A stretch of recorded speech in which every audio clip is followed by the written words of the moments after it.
Imagine standing in one place and realizing that almost every era of Western history has passed directly beneath your feet.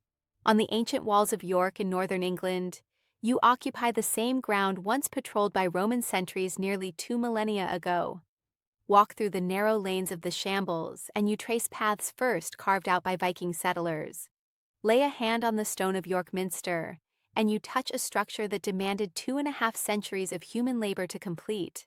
This is a city that has repeatedly faced destruction and yet has never vanished. Emperors have drawn their final breaths here. Kings have governed England from within these walls. Armies have surrounded it.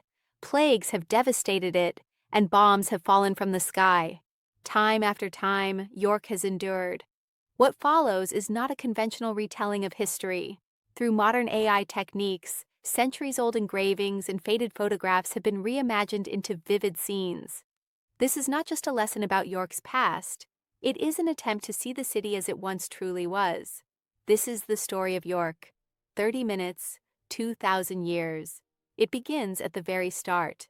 It is the year 71 AD. Roman power is advancing into hostile northern territory as the 9th Legion hunts down British tribes unwilling to bow to imperial rule.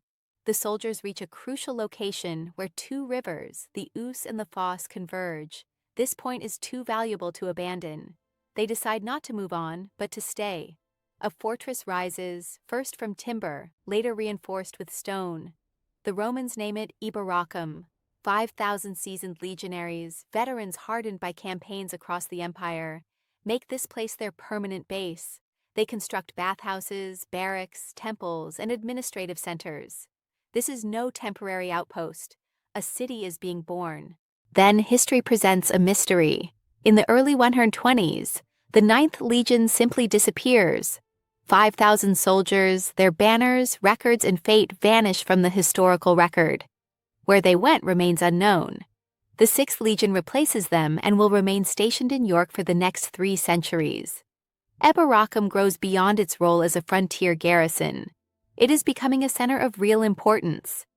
In 201 AD, Emperor Septimius Severus arrives in York after campaigning against northern tribes. He is elderly, exhausted, and gravely ill. At the edge of the empire, he dies within the city. His son, Caracalla, stands here and makes a pivotal decision.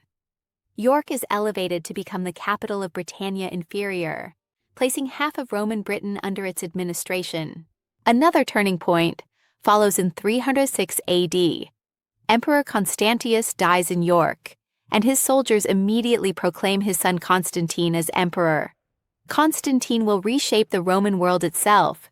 He legalizes Christianity, ending centuries of persecution, and later establishes Constantinople as a new imperial capital. Decisions made by a ruler whose reign begins in York will redirect the course of Western civilization. A statue of Constantine still stands outside the minster today. By 314, York has a bishop attending church councils, signaling that Christianity is no longer marginal but institutional. A city founded as a military fortress has become a center of faith and imperial authority. When Rome finally withdraws from Britain about a century later, the empire collapses. York does not vanish with it. Roman walls decay, stones are reused, streets sink beneath layers of mud and rebuilding. But people remain. The Anglo-Saxons do not conquer a deserted ruin. They inherit a living settlement. Eboracum becomes Eoforwic, later evolving into York. For 2 centuries, the city adapts to a post-Roman world. On Easter Day in 627, a defining moment occurs. King Edwin of Northumbria, a pagan warrior shaped by decades of conflict, enters a modest wooden church in York and is baptized. One conversion might seem insignificant, but this is a king. When rulers change faith, their kingdoms follow. Christianity spreads rapidly across Northumbria, with York at its center. The small church of Edwin's baptism will, over centuries, become the minster. By 735, York's bishop has been raised to archbishop, placing the city on equal footing with Canterbury. England now has 2 major Christian centers, and York is one of them. Soon the city produces a scholar whose influence will echo across Europe.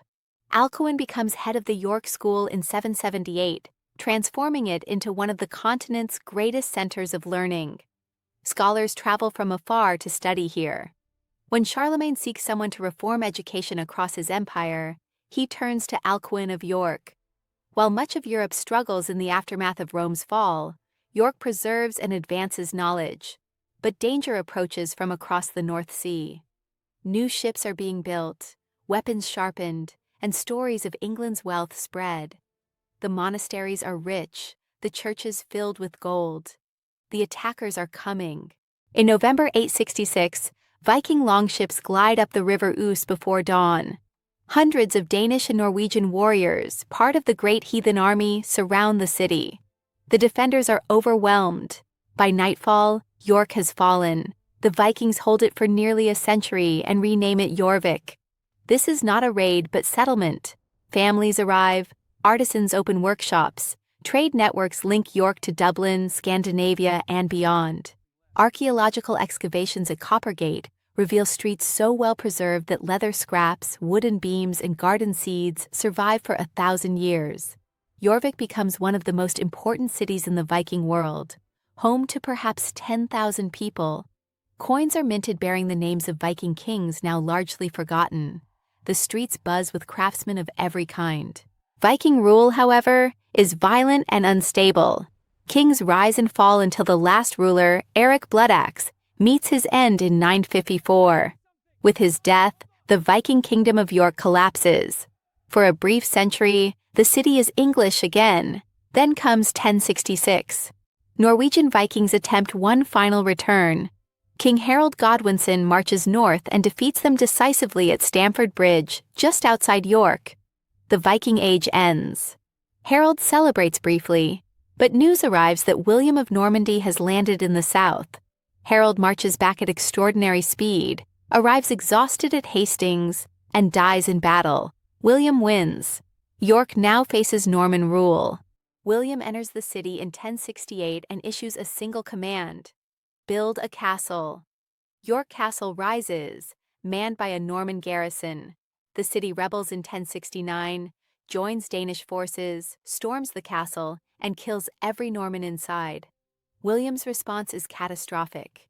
He unleashes the harrying of the north, systematically destroying villages, farms, and food supplies from York to Durham. Thousands starve. Some resort to cannibalism. Yorkshire is devastated. York Castle is rebuilt, rebellion crushed. Slowly, painfully, life returns. Trade resumes. The minster begins its transformation into a stone Norman cathedral. In 1153, Archbishop William returns from exile. Crowds pack Ouse Bridge to welcome him, causing it to collapse. Miraculously, no one dies. His tomb becomes a pilgrimage site. In 1190, tragedy strikes again. Anti-Jewish violence spreads during preparations for the Third Crusade. York's Jewish community seeks refuge in Clifford's Tower. After days of siege, many choose suicide over forced conversion or massacre. Those who surrender are killed anyway. Around 150 people die. The stain remains. The 13th century brings wealth and power. In 1212, King John grants York self-governance, allowing it to manage its own affairs. This reflects York's immense prosperity from the wool trade. In 1298, Edward the Ferner moves the entire English government to York during his Scottish campaigns, making it the de facto capital for 6 years. Scottish raids soon reach York's walls, killing the mayor in 1319. York thrives again in the early 14th century. Edward III marries Philippa of Hainault in the Minster in 1328, but in 1349, the Black Death arrives. Between a third and half the population dies within months. Economic collapse follows. The 15th century brings rebellion and civil war. Archbishop Richard Scrope preaches against royal corruption and is executed by Henry IV, shocking England. Soon, the Wars of the Roses engulf the country. York becomes the heart of the conflict, supporting the House of York. 3 Yorkist kings rule, including Richard III, beloved by the city. His death at Bosworth in 1485 ends Yorkist rule.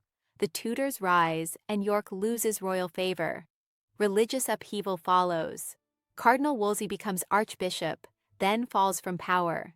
In 1536, the Pilgrimage of Grace erupts. Monasteries are dissolved. York's religious institutions are stripped and abandoned. Catholics practice in secret. In 1586, Margaret Clitheroe is executed by pressing for sheltering priests. She dies protecting her children and is later made a saint. Another civil war comes in 1644. York supports Charles the Throwers and is besieged for 11 weeks. After defeat at Marston Moor, the city surrenders. The monarchy soon falls. The 18th century brings relative calm. Public executions draw crowds, including the hanging of Dick Turpin in 1739 and Jacobite rebels in 1746. York becomes fashionable and social rather than violent. In 1829, fire devastates the minster when Jonathan Martin sets it alight. Believing God commanded him, it is rebuilt. York begins preserving its past. The railway arrives in 1839, transforming the city into a transport hub and tourist destination. The 20th century brings new challenges. In 1942, German bombers target York in cultural revenge raids. Much is destroyed, but volunteers save the minster. 92 people die. York rebuilds again. In the decades that follow, the University of York, the National Railway Museum, and the Jorvik Viking Center open. History becomes something to experience. Another fire strikes the minster in 1984 after lightning, and once again it is repaired. 2,000 years, 70 generations. One city. York has witnessed extraordinary creativity, brutality, faith, and resilience. Through everything, it has survived and shaped history itself.